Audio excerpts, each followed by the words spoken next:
आणि मला तुम्ही विचारता मग याच्या आधी पण अनेक लोक नेते झाले, 4-4 वेळा काही जण मुख्यमंत्री झाले, मग त्यांच्याही काळात स्मारक नाही झालं, मग तुम्ही त्यांना दोष देणार आहे का?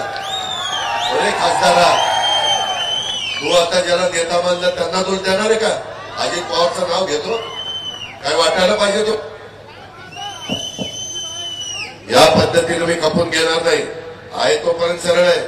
जर कोणी वाकड्यात शिरला तर त्याचा पुरा बंदोबस्त केल्याशिवाय गप्पा बसणार नाही, हे त्याला चालणार नाही. आम्ही प्रत्येकाचा आदर करतो. आम्ही तुम्ही चांगलं निघाल म्हणूनच खासदारकी दिली, म्हणूनच निवडून आणलं, परंतु तुम्ही आमच्याकडे पाठ फिरवली, आमच्या तालुक्याकडे डुंकून बघितलं नाही, आमच्या मुलांना मुलींना रोजगार देण्याच्या करता कुठल्या उद्योगपतीशी बोलला नाही. कधी आमच्याकडे पण बाबा हे आमच्या करता करा, जसं दिलीप मोहिते, अब्दुल बेनके, दिलीप वळसे पाटील सारखे काही ना काही सांगत असतात, दादा हे करा, दादा ते करा. जरी आता शरद बुट्टे आणि शांताराम माझ्या बरोबर नसले तरी एकेकाळी माझ्याबरोबरच होते.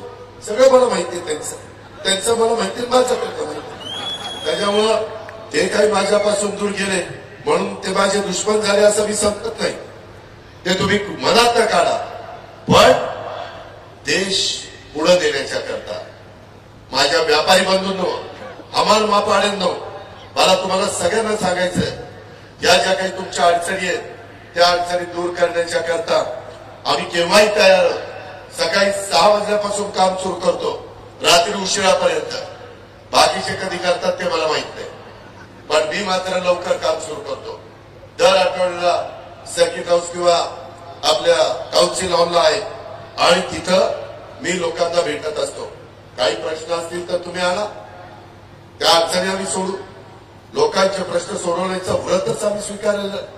मिळालेल्या पदाचा, मिळालेल्या सत्तेचा वापर हा सर्वसामान्य माणसाचे प्रश्न सोडवण्याच्या करता असतो. हे स्वर्गीय यशवंतराव चव्हाण साहेबांची शिकवण, त्यांची शिदोरी घेऊनच आम्ही मित्रांनो पुढे चाललेलो आहे. आम्हाला कुणाच्या बद्दल अनादर नाही, आम्हाला कुणाला अपमानित करायचं नाही. आम्हाला एवढंच दिसतंय की जो काम करतो त्याच्या पाठीशी आपण गेलं पाहिजे, त्यांचा फायदा आपण आपल्या राज्याच्या करता घेतला पाहिजे, आपल्या जिल्ह्याच्या करता, आपल्या तालुक्याच्या करता घेतला पाहिजे. आणि त्याच विचाराने आमची सगळ्यांची वाटचाल चाललेली आहे. इतर पण वेगवेगळ्या प्रकारच्या अनेक गोष्टी आहेत. तुमची पीडीसीसी बँक आम्ही सगळीजण चांगली चालवतोय, दूध संघ आम्ही चांगला चालवतोय. लवकर जिल्हा परिषदेच्या, तालुका पंचायतीच्या निवडणुका व्हाव्यात अशी आमची